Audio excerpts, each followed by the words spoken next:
এদিকে জুলকারনাইন তার স্ত্রী রাজিয়াকে বলেছিল সে যেন হিন্দু মহিলাদের মধ্যে ইসলাম ধর্ম প্রচার করে, সে যেন হিন্দু মহিলাদের বলে ইসলাম কতটা সুন্দর, ইসলামের রীতিনীতি কত মানবিক এবং মুসলমানদের আচার আচরণ ও চরিত্র কত পবিত্র।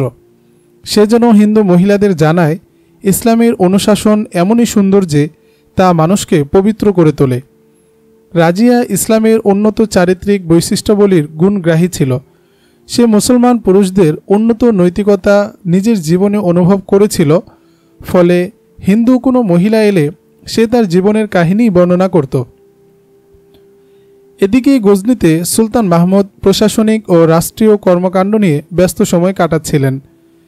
তিনি তার প্রতিবেশী গজনি বিরোধী মুসলমান শক্তিগুলোকে রণাঙ্গনে নিয়ে আসার চেষ্টা করছিলেন। অবশ্য শত ব্যস্ততার মধ্যেও তার একটি কান সবসময় হিন্দুদের দিকে উৎকর্ণ হয়ে থাকত, কারণ হিন্দুস্তানের হৃৎপিণ্ডের মধ্যে তিনি মাত্র মুষ্টিমেয় কয়েকজন মুসলিম যোদ্ধাকে রেখে এসেছিলেন, যাদের চতুর্দিকে অবস্থান করছিল বিপুল শক্তির অধিকারী হিন্দু রাজা মহারাজারা, যারা এক ফুৎকারে গজনির এই সৈন্যদেরকে উড়িয়ে দেওয়ার মতো রাত দিন চেষ্টা সাধনা করছিল। মেতে উঠেছিল গজনি বিরোধী নানা আয়োজনে। মথুরা ছিল হিন্দুদের হৃৎপিণ্ডের মতো। এই হৃৎপিণ্ডে ইসলামের খঞ্জর বিদ্ধ হয়েছিল, ফলে বুকের মধ্যে বিদ্ধ খঞ্জর নিয়ে হিন্দু রাজা মহারাজাদের নীরব নির্বিকার বসে থাকার উপায় ছিল না। সুলতান মাহমুদ কয়েকটি কঠিন অভিযান পরিচালনার পর অনুভব করতে পেরেছিলেন হিন্দু জাতি মুশরিক ও বহু দেবদেবীর পূজারী হলেও এরা ভীতু নয়, লড়াকু। সুলতান প্রত্যক্ষ করেছিলেন হিন্দুরা অকাতরে তাদের জাতি ও ধর্মকে টিকিয়ে রাখার জন্যে জীবন বিলিয়ে দিতে কুণ্ঠাবোধ করে না। তাদের প্রধান দুর্বলতা সেনাপতিদের অদূরদর্শিতা। তারা কৌশলের চেয়ে জনবল এবং আবেগের উপর বেশি নির্ভর করে। রণাঙ্গনে মাথার চেয়ে শক্তিকে বেশি ব্যবহার করে। নির্ভীক চিত্তে হামলে পড়া এবং প্রয়োজনে মৃত্যুবরণ করাকেই তারা মনে করে লড়াই। প্রক্ষান্তরে সুলতান মাহমুদ লড়াইয়ের ক্ষেত্রে সবসময়ই শক্তির চেয়ে কৌশলকে বেশি গুরুত্ব দিতেন। তিনি দারুণ কার্যকর কৌশলে শক্তির ব্যবহার করতেন, ফলে 3 গুণ 4 গুণ প্রতিপক্ষের মোকাবেলা করেও তিনি অনায়াসে বিজয় ছিনিয়ে আনতে পারতেন। ইতিহাসবিদগণ এ কারণেই পৃথিবীর ক্ষণজন্মা সমরবিদদের অন্যতম স্থানটি সুলতান মাহমুদের জন্য ছেড়ে দিয়েছেন। সুলতান মাহমুদ তাই বিশ্ব ইতিহাসে একজন দূরদর্শী সমর নায়ক হিসেবে বিবেচিত। সুলতান মাহমুদের যুদ্ধ কৌশল সবসময় প্রতিপক্ষকে ফাঁদে আটকে ফেলত। তখন শত্রুপক্ষের সামনে 2টি পথই খোলা থাকত, লড়াই করে জীবন দিতে হতো, নয়তো হাতিয়ার ফেলে দিয়ে আত্মসমর্পণের পথ বেছে নিতে হতো। ধর্মীয় ভাবাবেগের দৃষ্টিকোণ থেকে বিচার করলে মুসলমানদের তুলনায় হিন্দুরা কম ধর্ম অনুরাগী ছিল না। বলা চলে হিন্দুদের মধ্যে ধর্মের আবেগ ছিল মুসলমানদের চেয়ে বেশি। মুসলমানরা অদৃশ্য আল্লাহর ফরমান বিশ্বাস করে লড়াই করত, আর হিন্দুরা তাদের দৃশ্যমান দেবদেবীদের সম্মান রক্ষার জন্যে জীবন উৎসর্গ করত। হিন্দু ধর্ম যে ভ্রান্ত এমন ধারণা তারা কখনোই মনে স্থান দিত না। তারা বংশ পরস্পরায় মূর্তি পূজাকেই একমাত্র সঠিক ধর্ম বলে মনে প্রাণে বিশ্বাস করত। সেই সাথে শৈশব থেকে মনের মধ্যে গেঁথে নিত রূপকথার মতো দেবদেবীদের নানা কাহিনী। বাস্তবতা ও যুক্তির বিচারে এগুলো প্রত্যাখ্যানযোগ্য হলেও হিন্দু মুনি ঋষি ও পুরোহিতেরা যুগ যুগ ধরে সাধারণ হিন্দুদেরকে এসব উপাখ্যানই ধর্মের আবরণে পেশ করে আসছিল। পরম শ্রদ্ধায় হিন্দুরা পুরোহিতদের সৃষ্ট এসব কাহিনীকে ধর্ম পালনের অংশ হিসেবে ভেবে আসছিল। হিন্দুরা কখনোই বুঝতে চাইত না তারা সত্য ধর্মের বিপরীতে মিথ্যার পক্ষ হয়ে লড়ছে। তাদেরকে কেউ বলতো না সত্য মিথ্যার লড়াইয়ে সত্যের পক্ষেই থাকে সৃষ্টিকর্তার আশীর্বাদ। সুলতান মাহমুদের অস্বাভাবিক সামরিক দূরদর্শিতা প্রকৃতপক্ষে আল্লাহর দেয়া বিশেষ এক দান ছিল। আল্লাহ তাআলা সুলতান মাহমুদকে এমন সামরিক দূরদর্শিতা, সাহস ও দৃঢ়তা দিয়েছিলেন যার সামনে কঠিন পাহাড়ও ধসে যেত। সুলতান মাহমুদ বলতেন, সাপ শেষ পর্যন্ত মানুষের হাতেই মারা পড়ে, কিন্তু মানুষকে সতর্ক থাকতে হয়। তার অসতর্কতায় সাপ না আবার তাকে দংশন করে বসে। তিনি হিন্দুদেরকে সাপ বিচ্ছুর সাথে তুলনা করতেন, কারণ বিচ্ছুর মতোই হিন্দুরা সবসময় কিভাবে মুসলমানদের দংশন করবে এ চিন্তায় বিভোর থাকত। আমি হিন্দুদের ব্যাপারে নিশ্চিন্ত থাকতে পারি না, সামরিক উপদেষ্টাদের বলছিলেন সুলতান মাহমুদ, কারণ হিন্দুদের সমূলে উপড়ে ফেলা আমার পক্ষে এখনও সম্ভব হয়নি। আমি হিন্দুদের আত্মসমর্পণের উপর নির্ভর করতে পারি না। সাপ যদি গর্তেও চলে যায় কিংবা সাপকে যদি বাক্সেও ভরে ফেলা হয়, তবে তার স্বভাব বদলে যায় না, তার বিষ নিঃশেষ হয়ে যায় না, সুযোগ পেলেই সে ছোবল মারতে পারে। তিনি প্রায় বলতেন, আমাকে আল্লাহ হয়তো এত বেশি বয়স দেবেন না যাতে আমি মোহাম্মদ বিন কাসেমের আজাদকৃত জমিনকে পুনর্বার ইসলামের ছায়াতলে নিয়ে আসব। এটাও জানা নেই আমার পরবর্তী গজনি শাসকরা এদিকে মনোযোগ দেবে কি না। পরবর্তী শাসকরা যদি হিন্দুদের সাথে সখ্যতা গড়ে তোলে, তা হবে মুসলমানদের সাথে দুশ্মনী। যতদিন পৃথিবীতে হিন্দু থাকবে তারা ইসলামকে ছোবল মারবেই এবং হিন্দুস্তানের জমিন মুসলমানদের রক্তে রঞ্জিত হতেই থাকবে। হিন্দুস্তানের মজলুম মুসলমানদের সাহায্যে কেউ এগিয়ে আসবে না। যাদের এগিয়ে আসার কথা তাদেরকে হিন্দু শাসকরা মৈত্রী ও বন্ধুত্বের জালে আটকে রাখবে। সুলতান মাহমুদ বলতেন, হিন্দু শাসকরা বহুগামী স্ত্রীর মতো, যে প্রকাশ্যে স্বামীর পা ধুয়ে দেয় এবং দৃশ্যত সে স্বামীর অর্ধাঙ্গিনী হিসাবে নিজেকে জাহের করে, কিন্তু স্বামীর আড়াল হলেই সে আরও কয়েকজনের সাথে প্রেম করে। প্রকৃতপক্ষে সে স্বামী বেচারার জন্যে প্রেমের ফাঁদ এবং জীবন প্রতারণা হয়ে সবসময় স্বামীর সাথে প্রতারণা করে। এমন স্ত্রী যে কোনো সময় তার প্রেমিকদের মনোরঞ্জনের জন্য স্বামীকে হত্যা করতে দ্বিধা করে না। সুলতান মাহমুদের পরম শ্রদ্ধেয় শিক্ষক ও মুর্শিদ শায়েখ আবুল হাসান কিরখানি তাকে বলেছিলেন, মানব ইতিহাসে দুটি জাতি একই মাটি থেকে একই ছাঁচে বানানো হয়েছে। এই দুটি জাতি হলো ইহুদি ও হিন্দু। মুসলমানদের বিরুদ্ধাচরণ এদের স্বভাবজাত এবং এদের ধর্মের অংশ। যে যুগে মুসলমানরা এই দুই জাতি সম্পর্কে অসতর্ক হবে কিংবা এই দুই জাতিকে বন্ধুরূপে গ্রহণ করবে, সেই যুগ হবে মুসলমানদের পতনের যুগ। মুসলিম মিল্লাত তখন তাদের আত্মমর্যাদা বোধকে হারিয়ে ফেলবে, তাদের মান মর্যাদা ধ্বংস হয়ে যাবে। শতধা বিচ্ছিন্ন মুসলিম শাসক গোষ্ঠী মুসলিম জনতাকে প্রজা ভাবতে শুরু করবে। তখনকার শাসক শ্রেণী নাগরিকদের মুখ বন্ধ করে দেবে। ইহুদি ও হিন্দুদের বিরুদ্ধে সাধারণ মুসলমানরা কিছুই বলার সুযোগ পাবে না, কারণ তখনকার শাসক গোষ্ঠী ইহুদি ও হিন্দুদের মনোরঞ্জন করে ক্ষমতায় থাকতে চেষ্টা করবে। সেই যুগ হবে ইসলামের ইতিহাসের সবচেয়ে অন্ধকার যুগ। তখন আল্লাহর জমিন মুসলমানদের রক্তে রঞ্জিত হতে থাকবে।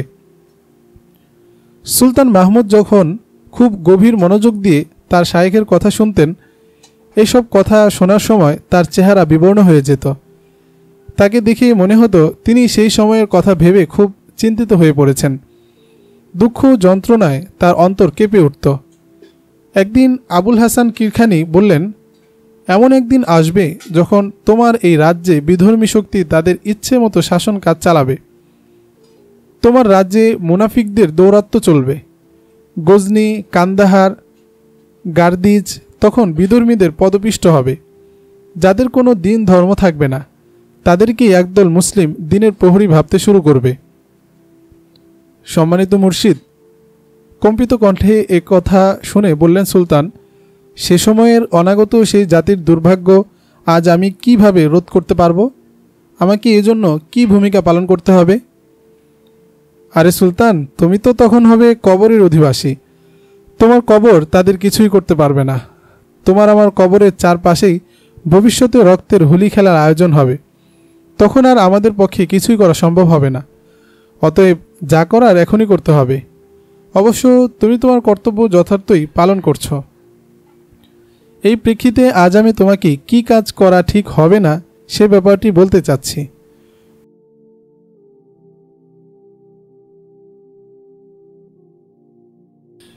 তুমি বারবার মোহময় মায়াবী হিন্দুস্তানে যাচ্ছ। হিন্দুস্তানে রয়েছে সোনাদানা ও সহায় সম্পদের চমক, এবং হিন্দুস্তানের মেয়েরাও মারাত্মক চমক। এরা কোনো প্রকার পর্দা করে না। শুধু মেয়ে নয়, হিন্দুস্তানের প্রাকৃতিক পরিবেশও মোহময়। তুমি তোমার সেনাপতি ও কমান্ডাররা যদি এসব মোহমায়া থেকে নিজেদেরকে দূরে রাখতে পারো, তাহলে তোমাদের পক্ষে সেই দুর্গ তৈরি করা সম্ভব হবে যে দুর্গ প্রাচীরে মাথা ঠুকে মরবে হিন্দুরা। সম্মানিত মুর্শিদ, অনেক সময় আমার সৈনিকরা হিন্দু মেয়েদের বিয়ে করে ফেলে। অবশ্য যেসব মেয়ে বিয়ের আগেই স্বেচ্ছায় ইসলামী দীক্ষা নেয় তাদেরকেই গজনী সেনারা বিয়ে করে।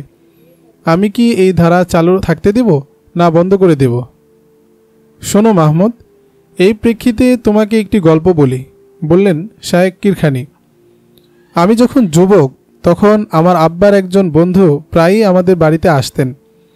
আব্বার এই বন্ধুটি ছিলেন খুবই দূরদর্শী, সৎ ও ব্যবসায়ী। একবার তিনি কোনো স্থান থেকে একটি চিতার বাচ্চা নিয়ে এলেন। আমি সেই চিতার বাচ্চাটি দেখেছি। লোকটি চিতার বাচ্চাটিকে খুবই আদর করতেন। মনে হতো তিনি একটি বিড়ালের বাচ্চাকে আদর করছেন। আব্বার সেই বন্ধু চিতার বাচ্চাকে তার কোলে বসিয়ে দুধ পান করাতেন এবং নিজের বিছানায় শোয়াতেন। চিতার বাচ্চাটি যখন বড় হলো, তখন আব্বার ব্যবসায়ী বন্ধু সেটিকে পাখি ও হরিণের গোশত খাওয়াতেন। ব্যবসায়ী যেদিকে যেতেন চিতার বাচ্চাও সেদিকেই যেত। মুনিবের সাথে চিতার বাচ্চার খুবই ভালোবাসা জন্মে গিয়েছিল। একদিন সেই ব্যবসায়ী আমার আব্বার সাথে দেখা করতে এলেন। তার একটি হাত কুনি থেকে বাজু পর্যন্ত কাপড় দিয়ে বাঁধা ছিল। তাকে জিজ্ঞেস করে জানা গেল হাতের গোশত চিতার বাচ্চা ছিঁড়ে খেয়েছে। একথা শুনে আমার আব্বা বললেন, আরে চিতার বাচ্চা না তোমাকে খুবই আপন ভাবত, তুমি তাকে আদর করতে ভালোবাসতে। ব্যবসায়ী বলল, আদর করেই সে আমাকে কামড় দিয়েছে। আদর করে কামড় দিলেও দাঁত আমার হাতে বিধিয়ে ফেলে, ফলে খুব কষ্টে তার দাঁত ছাড়াতে হয়েছে। এতে তার শরীরের অর্ধেক রক্ত ঝরে গেছে। লোকটি চলে যাওয়ার পর আব্বা আমার উদ্দেশ্যে বললেন, কিছু বুঝলে হাসান? হিংস্রদের আদরেও হিংস্রতা থাকে। চিতার বাচ্চা তার স্বভাবের কারণে মানুষের বন্ধু হতে অক্ষম। স্বভাবগত কারণে সে মানুষকে শত্রু ভাবতে বাধ্য। মাহমুদ, হিন্দু আর ইহুদিরা হলো সেই চিতার বাচ্চার মতোই হিংস্র। এদের ভালোবাসার মধ্যেও হিংস্রতা রয়েছে। স্বভাবগতভাবেই এরা মুসলমানদেরকে শত্রু ভাবতে বাধ্য। এ থেকে তুমি সিদ্ধান্ত নাও মুসলমানরা হিন্দু মেয়েদের বিয়ে করবে কি না। পরস্পর শত্রু ভাবাপন্ন এই দুই জাতির নারী পুরুষ একে অন্যের শরীরের মধ্যে কোনোরূপ বিরূপতা বা শত্রুতা অনুভব করবে না ঠিক। যতটুকু স্বাদ অনুভব করার কথা ততটুকুই করবে বই কি, কিন্তু তাতে রক্তের শত্রুতা ও বৈরিতার বিলুপ্তি ঘটবে না এবং ব্যাপকভাবে আত্মিক মিলনও কখনো ঘটবে না। দৈহিক সম্পর্ক আদর্শিক বিরোধ নিঃশেষ করে না। সেটি সম্পূর্ণ ভিন্ন জিনিস, যা কেবল সঠিক সময়ে বোঝা যাবে। সুলতান মাহমুদ হিন্দু মেয়েদের বিয়ের ব্যাপারে কোনো প্রকার নিষেধাজ্ঞা জারি করেননি বটে, কিন্তু তিনি সেনাবাহিনীর ইমামদের বলেছিলেন তারা যেন হিন্দু মেয়েদের ব্যাপারে সেনাদের সতর্ক রাখে। এই সতর্কতা অবলম্বনের পরও পরিস্থিতির কবলে পড়ে অনেক সৈনিকই হিন্দু মেয়ে বিয়ে করেছিল। এমনই এক পরিস্থিতির মুখোমুখি হয়ে কমান্ডার জুলকারনাইনও রত্না নামের মেয়েটিকে বিয়ে করেছিল। যে রত্না স্বেচ্ছায় ধর্মান্তরিত হয়ে ইসলাম গ্রহণ করে রাজিয়া নাম ধারণ করেছিল এবং জুলকারনাইনকে তার দায়িত্ব গ্রহণের জন্য অনুরোধ করেছিল। রাজিয়া ছিল একেবারে নিঃস্ব ও নিরুপায়। বাবা মা ভাইকে হারিয়ে আশ্রয় পাওয়ার মতো তার কেউ ছিল না। তার সামনে একমাত্র পথ ছিল মন্দিরে আশ্রয় নেওয়া।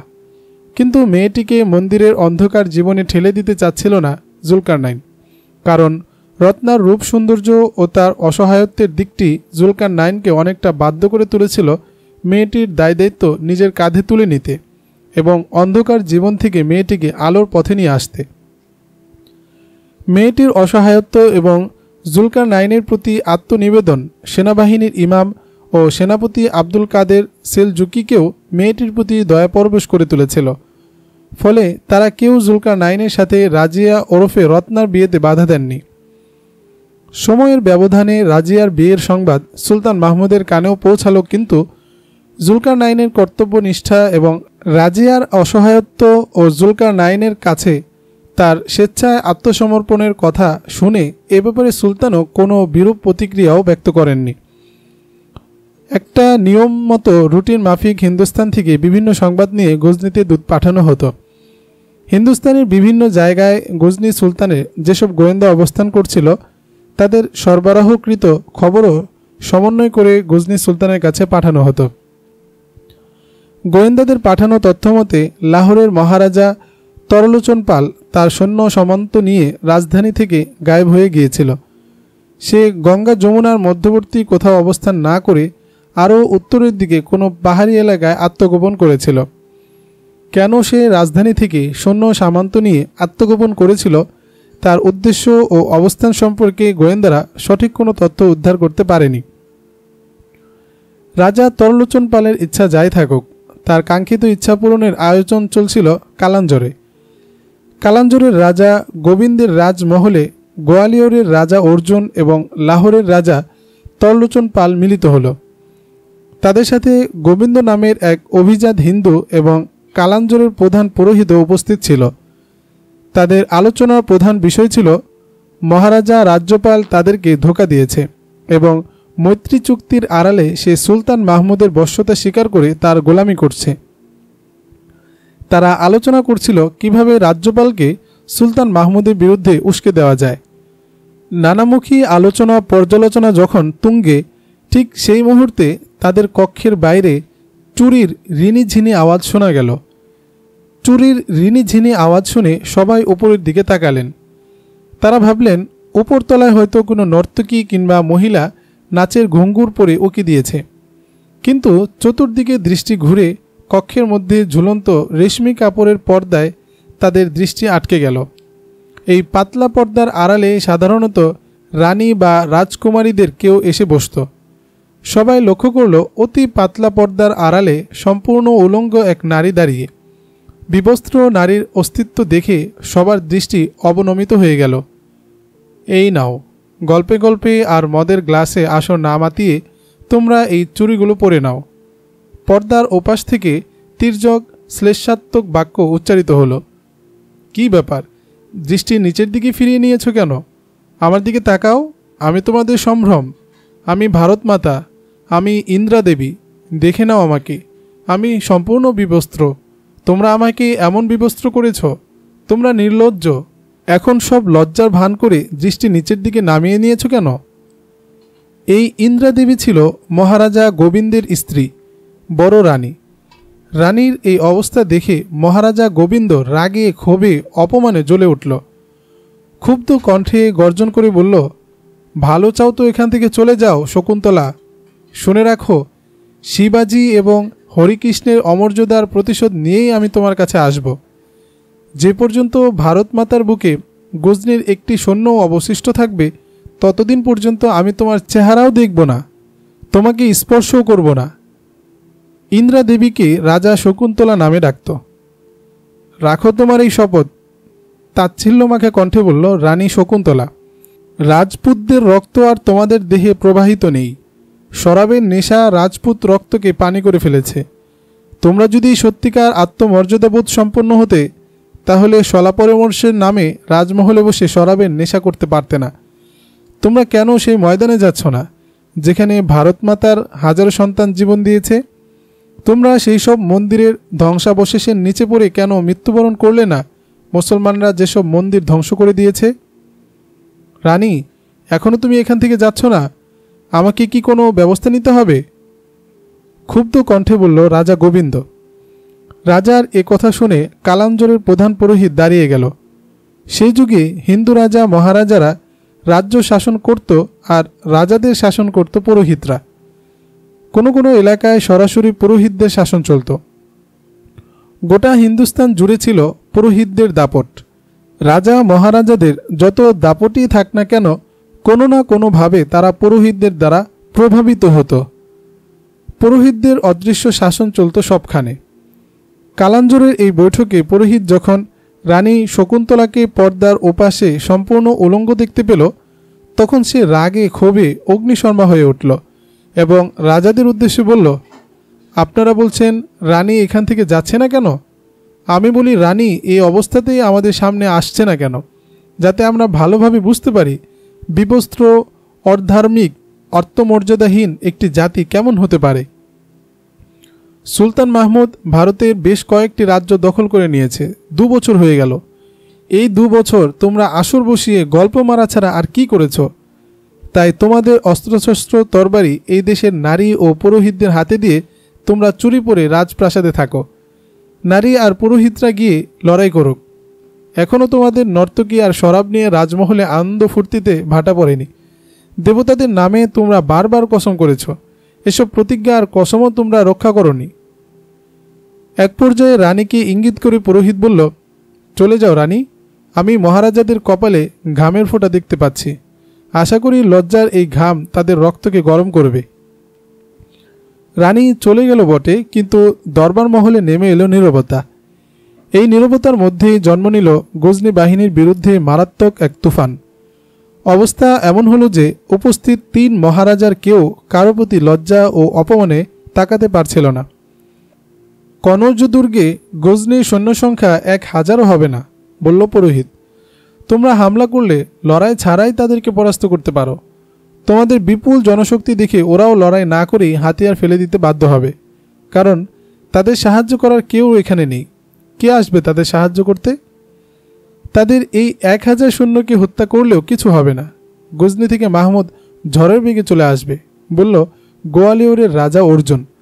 আর তখন মাহমুদ এসে এমন প্রতিশোধ নেবে যা হিন্দুস্তানের মানুষ কখনো ভুলতে পারবে না। লড়াই করা এবং লড়াই করানো আপনার সাধ্যের ব্যাপার নয় পণ্ডিত, বলল মহারাজা গোবিন্দ। এই ব্যাপারে আপনার চিন্তার চেয়ে আমাদের চিন্তা আরও গভীর। আমাদের সাময়িক কোনো বিজয়ের ব্যবস্থা করলেই চলবে না, চিরদিনের জন্য মাহমুদের শক্তিকে নিঃশেষ করে দিতে হবে। আমাদেরকে ভাবতে হবে সবাই মিলে কিভাবে গজনী দখল করা যায়। আমাদের এই প্লাবনের উৎস বন্ধ করতে হবে, নয়তো কিছুদিন তা থেমে থাকার পর আবার এই প্লাবন আমাদেরকে ভাসিয়ে নিয়ে যাবে। আপনাদের পক্ষে গজনী দখল করা সম্ভব নয় মহারাজ, বলল পুরোহিত। লাহোরের মহারাজা তরলোচন পাল এখানে আছেন। তার দাদা মহারাজা জয়পাল গজনীর উপর কতবার আক্রমণ করেছেন, কিন্তু তার পরিণতি কি হয়েছে আপনারা সবাই জানেন। এই প্রেক্ষিতে আমি তরলোচন পালকে জিজ্ঞেস করতে চাই, গজনী বাহিনী মথুরাকে এভাবে লণ্ডভণ্ড করে জনমানবহীন করে ফেলল, বুলন্দ শহর মোনাজকে ধ্বংস করে দিল, এখন কনৌজকেও ধ্বংস করে দিয়েছে। লাহোরের মহারাজা এই ব্যাপারে কি পদক্ষেপ নিয়েছিলেন? তিনি কোথায় জানি তার সৈন্যদেরকে লুকিয়ে রাখলেন আর অন্যদেরকে লড়াই করতে উস্কানি দিয়ে গেলেন। এক্ষেত্রে আমি ভিন্ন কোনো চাল দিতে চাচ্ছিলাম, সেটি করার সুযোগ আমার হয়নি, বলল মহারাজা তরলোচন পাল। আমি গজনী বাহিনীর উপর পেছন থেকে আক্রমণ করতে চাচ্ছিলাম, কিন্তু কোনো জায়গাতেই দীর্ঘ সময় মোকাবেলা করতে পারেনি আমাদের কোনো সহযোগী বাহিনী। মাহমুদ বলতে গেলে প্রতিদিনই আমাদের এক একটি দুর্গ জয় করে নিয়েছে। কনৌজ তো কোনো মোকাবেলাই হয়নি। রাজা রাজ্যপাল আগেই রাজধানী ছেড়ে চলে গিয়েছিল। আমি তো শত্রু বাহিনীর পিঠ দেখারই সুযোগ পাইনি। তরলোচন পাল, বলল মহারাজা গোবিন্দ, আপনার এই চাল আমার মোটেও পছন্দ হয়নি। আপনি যদি আপনার সৈন্যদের গজনী বাহিনীর আগমন পথে নিয়ে আসতেন, তাহলে আর এরা এত সহজে অগ্রসর হতে পারত না। তখন পরিস্থিতি ভিন্নতর হতো। মহারাজা তরলোচন পালের চাল আমি বুঝতে পেরেছি, বলল পুরোহিত। তিনি তার বাহিনীকে লাহোর থেকে এজন্য বাইরে নিয়ে গেছেন যাতে তার যোদ্ধারা লাহোরের বাইরে থাকে আর তিনি অন্যদেরকে যুদ্ধে নামাতে পারেন। পুরোহিতের কথা শুনে তরলোচন পাল ক্ষোভে অপমানে চিৎকার করে বলল, এসব কথা বলে আমাকে অপমান করা হচ্ছে, এমন অপমান বরদাস্ত করা হবে না। তরলোচন পালের ক্ষোভ ও প্রতিবাদের মুখে পুরোহিত বলল, ঠিক আছে মহারাজ, আমি শুধু বিষয়টির তাৎপর্য ব্যাখ্যা করার জন্য কথাটি বলেছিলাম। আপনাকে অপমান করা আমার উদ্দেশ্য ছিল না। এতে যদি লাহোরের মহারাজা অপমান বোধ করে থাকেন, তবে আমি ক্ষমা প্রার্থনা করছি। কিন্তু লাহোরের সেনাবাহিনীকে আপনি খুব শীঘ্রই সম্মুখ সমরে নিয়ে আসবেন এবং শত্রুর মুখোমুখি সেনা সমাবেশ ঘটিয়ে ঘোষণা করবেন আপনি গজনীর বশ্যতা স্বীকার করেন না এবং গজনীর সাথে আপনার পূর্বপুরুষের কৃত মৈত্রী চুক্তি আপনি প্রত্যাখ্যান করবেন। প্রথমে 3 মহারাজার এই সম্মিলন ছিল একটি ঘরোয়া বৈঠকের মতো। বৈঠকি মেজাজে কথাবার্তা হচ্ছিল, কিন্তু রানী শকুন্তলা বিবস্ত্র হয়ে মহারাজাদের উত্তেজিত ও অপমানিত করার পর মহারাজাদের এই বৈঠক হট্টগোলের রূপ ধারণ করে, আর পুরোহিতের উস্কানির পর সবাই একসাথে উত্তেজিত কথা বলার কারণে রীতিমতো হট্টগোল শুরু হয়ে যায়। বৈঠকের শুরু থেকেই সেখানে উপস্থিত গোবিন্দ নামের এক বুদ্ধিজীবী সবাইকে থামিয়ে দিয়ে বলল, আপনারা শান্ত হন। আপনাদের মতো মহারাজাদের পক্ষে সুলতান মাহমুদকে পরাজিত করা সম্ভব নয়। আপনারা মাহমুদের কিছুই করতে পারবেন না। সবাই শুনুন, আমি যা জানি আপনারা কেউ তা জানেন না। আপনারাই তো আমার বিদ্যা বুদ্ধির প্রশংসা করেন। আপনারা জেনে অবাক হবেন, কনৌজের বর্তমান গভর্নর আব্দুল কাদের সেলজুকির সাথে আমার যে পরিমাণ হৃদ্যতা আছে, এমন হৃদ্যতা তার সেনাবাহিনীর কারো সঙ্গেও তার নেই। সে আমাকে তার বিশ্বস্ত গোয়েন্দা মনে করে, অথচ তার বুকের ভিতর থেকে কথা বের করে আজ আমি আপনাদের সামনে রাখছি। আমি বর্তমানে কনৌজে, আপনাদের চোখ, আপনাদের কান। আমি যে কথাগুলো বলছি আপনারা পারস্পরিক মতভেদ ভুলে আমার কথা মনোযোগ দিয়ে শুনুন। গোবিন্দের মুখে কথা শুনে সবাই কথা বলা বন্ধ করে তার দিকে মনোযোগী হলো। আসলেই উপস্থিত মহারাজাদের সবাই গোবিন্দের যোগ্যতার প্রশংসা করত। তার দূরদর্শিতা, বিশেষ করে একজন হিন্দু হয়েও গজনির গভর্নরের কাছে নিজেকে বিশ্বস্ত হিসাবে প্রতিষ্ঠিত করতে পারার ব্যাপারটি ছিল সেই সময়কার ইতিহাসে বিরল ঘটনা। গোবিন্দ এই 3 মহারাজার কাছে সঠিক সময়ে সঠিক সংবাদটি পৌঁছে দিত। ফলে সবাই তাকে আপনজন এবং নিজের পক্ষের গোয়েন্দা বলেই বিশ্বাস করত। অপরদিকে গোবিন্দ গজনির গভর্নর আব্দুল কাদের সেলজুকিরও আস্থাভাজন ছিল। সেলজুকি তাকে অতি বিশ্বস্ত বন্ধু মনে করত। সেলজুকির দরবারে গোবিন্দের অবাধ যাতায়াত ছিল, অথচ গোবিন্দ ছিল একজন গোঁড়া হিন্দু। আব্দুল কাদের সেলজুকিকে গোবিন্দ বোঝাতে সক্ষম হয়েছিল, আমি মুসলমান হয়ে গেলে হিন্দুরা আমার সাথে মনের কথা দূরে থাক, কাছে ধারেও বসতে দেবে না। বাস্তবে গোবিন্দ ছিল ডাবল এজেন্ট। সে উভয় দিকের খবরাখবর উভয় দলের কাছেই সরবরাহ করত। অবশ্য খবর সরবরাহের ব্যাপারে সে নিজে আগে যাচাই বাছাই করত, কতটুকু তথ্য কোন দলকে দেওয়া যাবে, কি পরিমাণ বললে উভয় দলের কাছে খবরটি বিশ্বাসযোগ্য হবে। এই বিষয়টি নির্বাচন করার ব্যাপারটি ছিল খুবই কুটিলতা ও চতুরতার ব্যাপার। এ কাজে গোবিন্দ শতভাগ উত্তীর্ণ হতে পেরেছিল। প্রকৃতপক্ষে গোবিন্দ হিন্দু মুসলমান কারো পক্ষেই কাজ করছিল না। সে অর্থের লোভে দ্বিমুখী চরিত্র ধারণ করে দুহাতে কারি কারি পয়সা কামাতে ব্যস্ত ছিল। হিন্দু মুসলিম কেউ গোবিন্দের এই দ্বিমুখী চেহারা আবিষ্কার করতে পারেনি।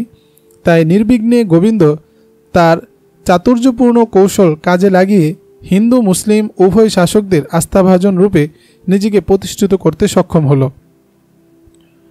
এবার সে মহারাজাদের বৈঠকে তাদেরকে বলল, আপনাদেরকে প্রথমেই এই পরিকল্পনা বাতিল করতে হবে যে কনৌজে মাত্র 1000 গজনী সৈন্য রয়েছে, বিধায় সেখানে আক্রমণ করা উচিত।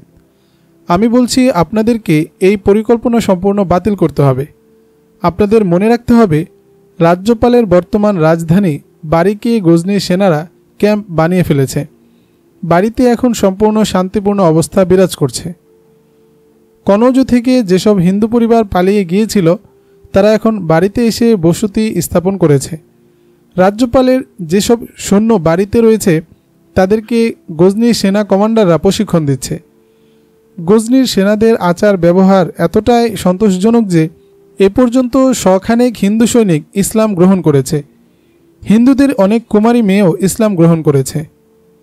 রাজা রাজ্যপালের পুত্র লক্ষণ পালও বাড়িতেই অবস্থান করছে। লক্ষণ পাল খুবই পেরেশান।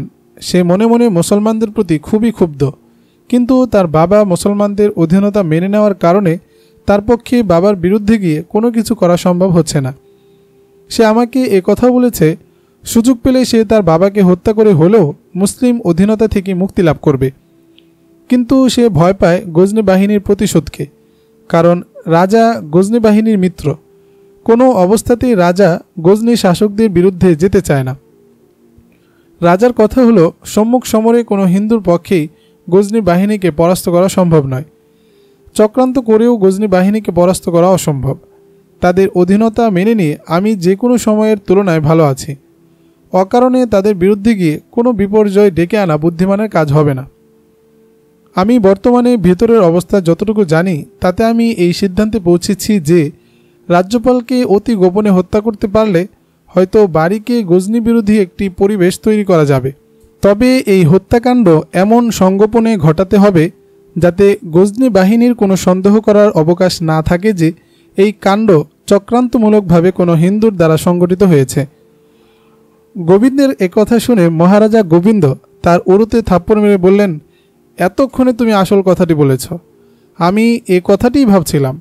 রাজ্যপালকে যদি হত্যা করা যায় কিংবা সে মারা যায় তাহলে আমরা তার ছেলে লক্ষণপালকে আমাদের সাথে মেলাতে পারব।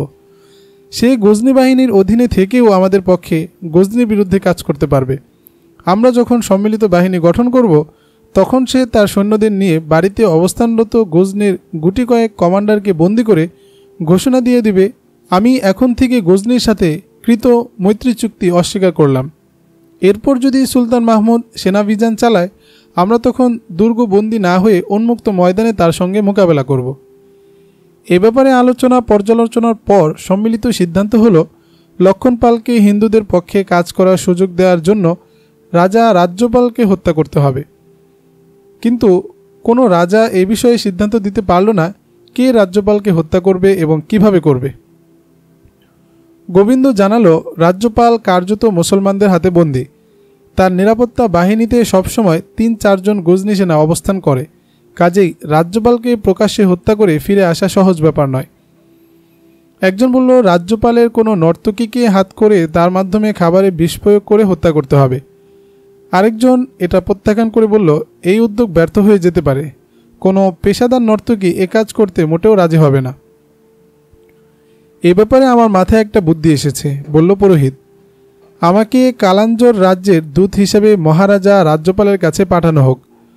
আমার সাথে আরও কিছু লোক দেবেন। আমি বাড়ির বাইরে তাঁবু ফেলে রাজ্যপালকে খবর দিব যে কালাঞ্জরের পক্ষ থেকে মহারাজার কাছে দূত এসেছে।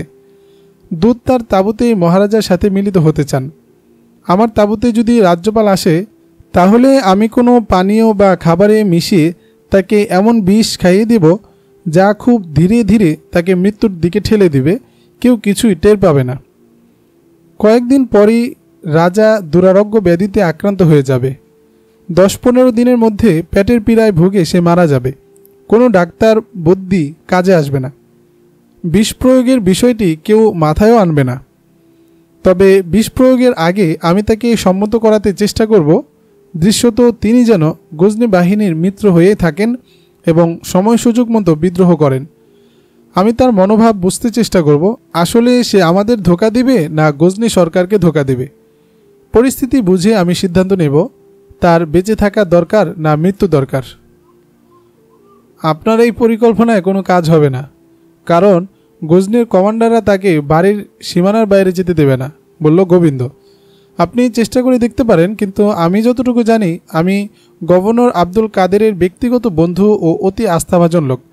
আমাকেও রাজার সাথে সাক্ষাতের অনুমতি দেওয়া হয় না। অবশ্য আমার কাছে একটা ফর্মুলা আছে।